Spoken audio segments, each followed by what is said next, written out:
ज्यावेळेस 11व्या शतकामध्ये वाकी या ठिकाणी 3 मंदिरं अस्तित्वामध्ये होते. एक वंकेश्वराचं मंदिर, ते महालक्ष्मीचं मंदिर आणि जे आपलं मेन स्थान आहे ते नारायण मंदिर.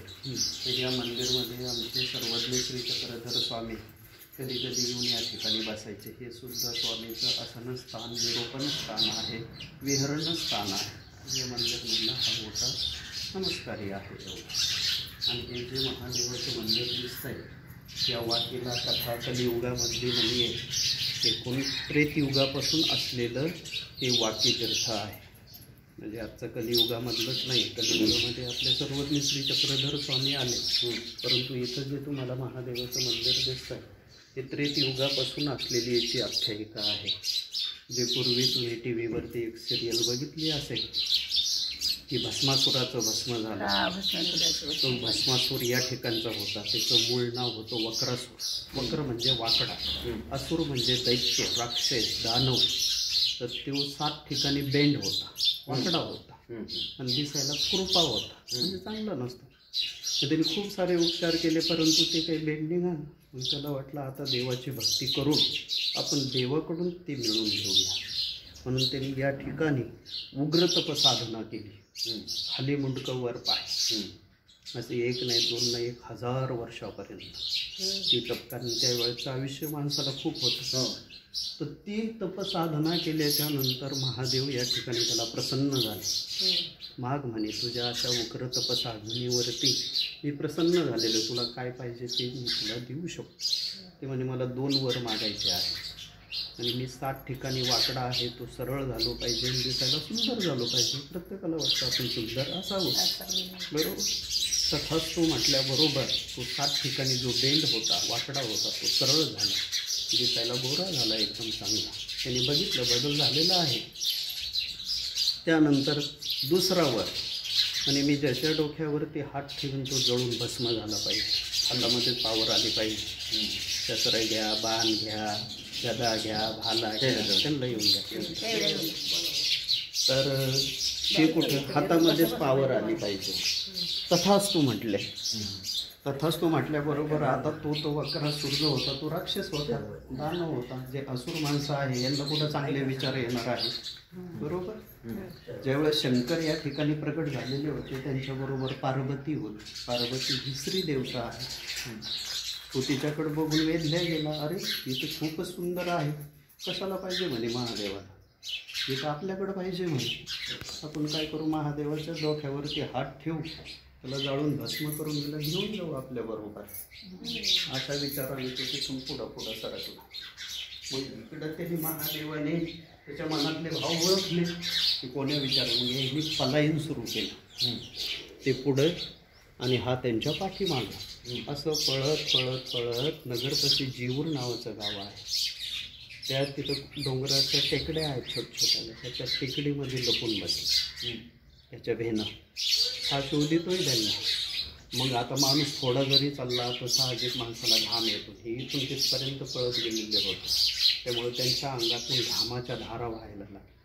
तिथून ह्या सीना नदीचा उगम झालेला आहे. ही जी सीना आता आपण बघणार आहोत, ही सीनेचा उगम या नगरपासून झालेला आहे. मग महादेवाने काय केलं की अरे आता हे विघ्न आलं ना, तो तर पाठीमागच लागलं, हे सोडायलाच तयार नाही. मग महादेवाने 33 कोटी देवांचा धावा केला. ब्रह्मा विष्णू यांनाही बोलून घेतलं त्या मीटिंगमध्ये आणि असं सांगितलं की त्या वक्रासुराला वर देऊन फसलोय, आता तो तर माझ्याच पाठीमागं लागलेला आहे, बरोबर. आता याचं निवारण तर करावं लागेल. मग त्यांची मीटिंग झाली, त्यामध्ये विष्णूने सांगितलं की आता तू तसा मारल्या जाणार नाही, त्याला नियोजित प्लॅन करूनच मारलं तर आहे. आता तुम्ही सामर्थ्य देऊन बसलेले आहेत सर्व, बरोबर. आणि मग आता मी तुम्हाला सांगतो ते करा. या वाकीच्या जवळ तुम्ही एक भलं मोठं अकराळ विकराळ वडाचं रूप धारण करा की ज्याच्याखाली दिवसा ढवळ्या अंधार पडेल. मी मोहिनीचं रूप धारण करेन. बाकी जे देवी देवता आहेत यांनी काही पुरुषांचं काही वाजवणारे, पेटी वाजवणारे, ढोलकी वाजवणारे, असं तुम्ही तयार व्हा. आणि तिथं त्या ठिकाणी सगळेजण बसलेले आहेत त्या वडाच्या झाडाखाली. शोधत शोधत ह्यो पण थकलेला होता. त्याने बघितलं अरे हे झाड आहे, थोड्या वेळ आराम करू, बसू, थकवा दूर करू, परत शोध मोहीम सुरू करू. पण पार्वतीला न्यायचंच आहे काही केलं तरी. म्हणून त्या झाडाखाली, वडाच्या झाडाखाली जाऊन बघतो, तिथं मोहिनी दिसली. विष्णूने जे मोहिनीचं रूप धारण केलेलं होतं, ती मोहिनी तर खूपच सुंदर होती पार्वतीपेक्षा. म्हटलं उगाच तिच्या पाठीमागं पळत बसलो, तिच्यापेक्षा तर ही सुंदर आहे. तिच्याकडे गेला आणि तिला सांगितलं, तू माझी अर्धांगिनी बन. आत्ताच मी देवाकडून तपसाधना करून सामर्थ्य मिळवलेलं, 33 कोटी देव तुझे सेवक ते करून टाकेल.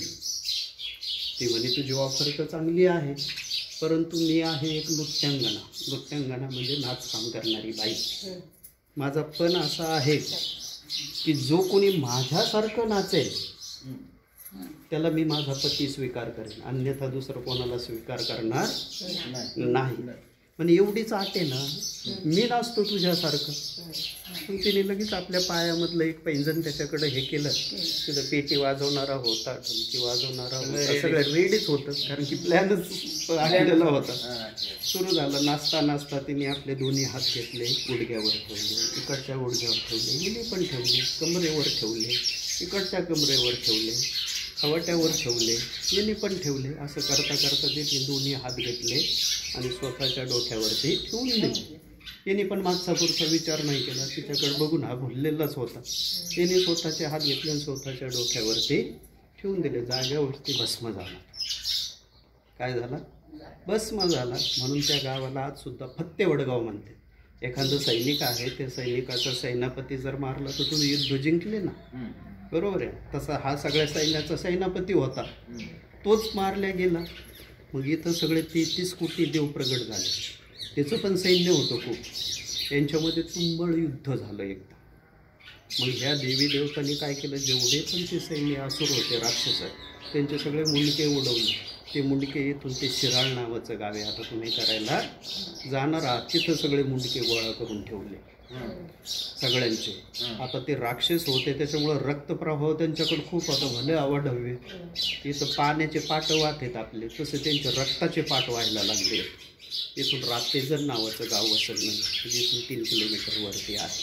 मिरडा ऋषीचा आश्रम, म्हणजे मिरजगावला मिरडा नावाचे एक खूप सात्विक तपस्वी ऋषी होऊन गेले. त्यांच्या नावावरून मिरजगावला मिरडा हे नाव प्राप्त झालेलं आहे. असं त्रेतयुगामधली जी आख्यायिका भस्मासुराचं जी कथा आहे ती या ठिकाणी घडलेली आहे. तो 337 ओव्यांचा ग्रंथ, महानुभाव पंथामध्ये छोटे सप्तग्रंथ आहेत. जसे डोमेग्राम महात्म्य आहे, फलटण महात्म्य आहे, वेरूळ महात्म्य आहे, पंचळेश्वर महात्म्य आहे, रुद्रपूर महात्म्य आहे. तसं वाकी महात्म्य नावाचा एक ग्रंथ आहे कविडिंबांचा, तर त्यामध्ये ही पूर्ण कथा आलेली आहे. इथलच्या पंचक्रोशातील जे गावं आहेत त्याचाही त्या गावांचा इतिहास आहे. पण मेन जे त्यांचं केंद्र होतं ते या ठिकाणचं होतं. अशी वाकीची ही त्रेतयुगापासून असलेली आख्यायिका आहे. हे त्यावेळेस मंदिर होतं. तर आमचे सर्वज्ञ श्री चक्रधर स्वामी या मंदिरामध्ये येऊन कधी कधी बसत असे. असं स्वामीचं हे आसनस्थान आहे. धन्यवाद.